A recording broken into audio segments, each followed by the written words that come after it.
Welcome back to another spooky episode, boils and ghouls. Tonight we're gonna talk about one of my favorite sci-fi horror films of all time.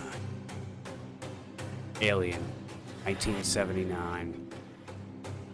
Alright, so the movie has one of the best casts ever. Got Sigourney Weaver as fucking Ellen Ripley. John Hurt as Kane. One of my favorite characters, Dallas, played by Tom Skerritt. Harry Dean Stanton as Brent.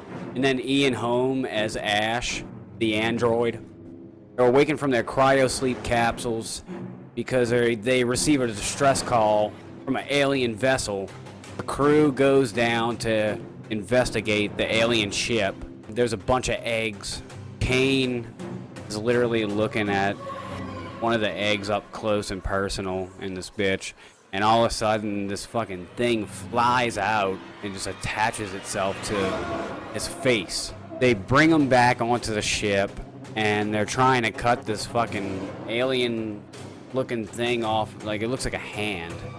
And basically essentially what's going on here is they're like its tail or whatever, it's got this thing that protrudes like from its like a dick, laying eggs inside this guy. He basically just walks around while the thing incubates inside of him. They're trying to cut it off with a scalpel, and whenever they try to cut off one of the finger looking things, like it starts to bleed acid blood. It hits the floor and it's like literally going through each floor, and like they're going floor to floor to see how far it's like dripping down. They're all having dinner or whatever. Shit's just going normal. All of a sudden this dude starts to looks like he's having a heart attack, and he falls down on the fucking dinner table. This fucking alien just bursts right out of his chest. It's like sitting there looking at everybody for a second, and then it just like fucking guns it. It's just loose in the ship somewhere. The whole movie they're kind of pretty much trying to find the alien on the ship. There's a scene where Ash, the android or whatever, he like flips out on fucking Ripley and everybody.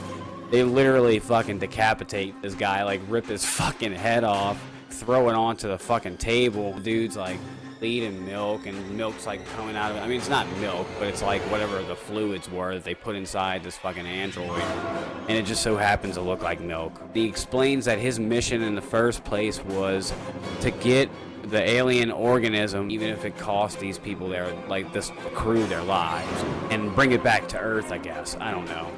Alright, so they're looking for the fucking alien all over the ship. They're getting readings on the radar that the alien's pretty much like right above them, or it's like it's right on top of them, it's below them somewhere. And he's like, I don't see anything, you know. He's like looking around, and all of a sudden like he turns around and this fucking alien's just like right up in his shit trying to give him a hug. Oh man, it was like one of the first jump scares I think probably ever in the history of film, maybe, or one of the most effective ones for sure. The alien is basically like, it's fully grown now, and it's literally picking off the entire crew one by one, and like it just shows the cat like watching this guy being murdered. It's so fucking crazy. It was just a great time. Like the film had to be made when it was made. Okay, it was, I don't know why I haven't even said this yet. The movie was literally directed by Ridley Scott and written by Dan O'Bannon, you know, so you already got a good combo of people right there.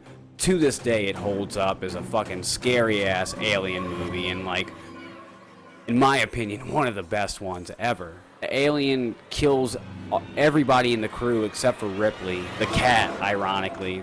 So there's a final showdown between Ripley and the alien at the end. Opens up a fucking airlock shaft, and just the alien drifts out into space. She gets rid of the alien, and she puts the cat in like one of the cryogenic sleep capsule pods, and then she gets in one herself.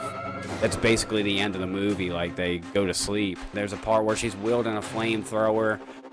It's just all around a really great movie, and I've definitely highly recommend it if you are getting into older horror films. This is definitely a good like sci-fi horror film that's a must-see for anybody that's new to the genre, or if you're just a fan in general of movies like this, like creepy space movies, then check it out. Scott 86, the fucking Ridley Scott masterpiece, Alien. I can't say enough to do it justice. Just watch it. It's fucking awesome. I'll see you guys next time. Oh, and don't forget, in space, no one can hear you scream. Ooh.